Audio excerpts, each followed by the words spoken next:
Greetings of grace and peace on this fifth day of Christmas. That is right, I said the fifth day of Christmas. Perhaps some of you, many of you, saw the article that I posted, I think Saturday evening or Sunday morning about the 12 days of Christmas. And you realize that the 12 days of Christmas is not just a song. More than that, it is actually a liturgical period that lasts 12 days, otherwise known as Christmastide. It extends from Christmas Day up through January 5th. Some communities, faith communities, municipal communities, call that 12th night, have celebrations. It's something akin to, we might call it, Epiphany Eve. So those 12 days run from Christmas up until the day of Epiphany. That's a Greek word which means manifestation of or revelation of. And we'll visit that more this coming Sunday when we rehearse how the wise men, the Magi, traveled from probably Persia to behold the Christ child. Now, why 12 days from Christmas to that Epiphany?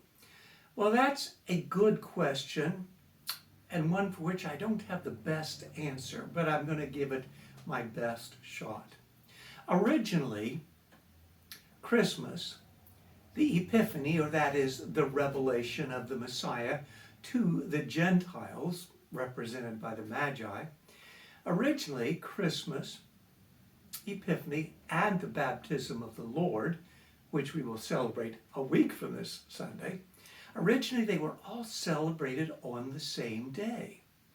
Because you see, for the early church, the celebration of a birth was more of a pagan thing associated with pagan emperors, whether that be the Caesars or whatnot. That's who celebrated their birthdays, and it was kind of associated with emperor worship. Well, the early church wanted nothing to do with that and did not want the Christ to be mistaken for some earthly pagan fake god. So they emphasized more the manifestation, the revelation, which we know as the Epiphany. But he could not have been manifested had he not been born, correct? So they celebrated the birth, the Epiphany, and even the baptism of the Lord, which was the first and foremost manifestation of his ministry as he began it, all on the same day. But in 336, Christmas was moved, at least by the Church of the West. That would be the Roman Catholic Church. And from that tree we would get the Church of England, the Lutheran Church, the United Methodist Church, the Presbyterian Church, just about everything except the branches of Orthodoxy. The Greek Orthodox and the other branches of Orthodoxy still celebrate Christmas on January 6th. You may have heard the term Greek Christmas. So, in 336, Christmas was moved, for most of us, to December 25th. In all probability, if not definitely, to counteract the pagan emphasis of the winter solstice. I've mentioned that several times in the last couple of weeks. Now, moved to December 25th. That left 12 days. Why didn't they move it to December 24th or December 23rd or December 26th, 22nd that is, which was even closer to the solstice? Why the 25th? Probably because of the 12 days. 12 days maybe representing the 12 tribes of Israel, maybe the 12 disciples, maybe the 12 disciples were there representing the 12 tribes of Israel.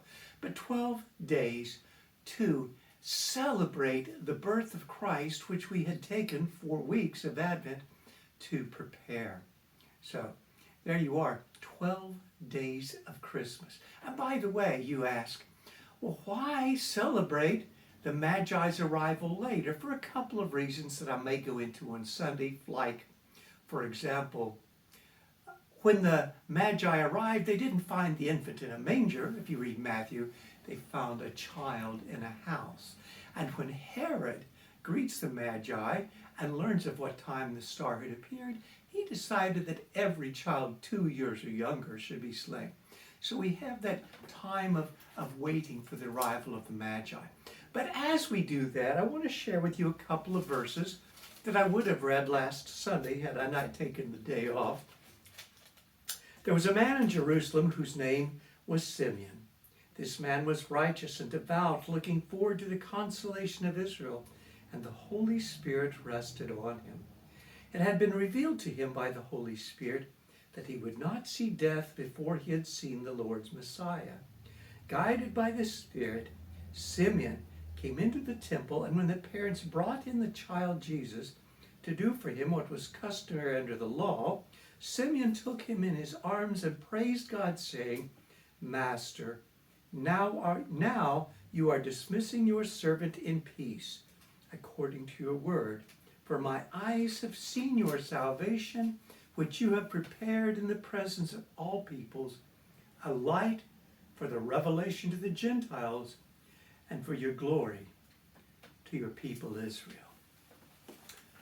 Well, on Sunday we will complete the journey with the Magi and greet that child in the house, offer our own gifts of devotion. But until then, may each of these 12 days of Christmas bring you a stronger and fuller and more joyous celebration of the Christ. See you Sunday.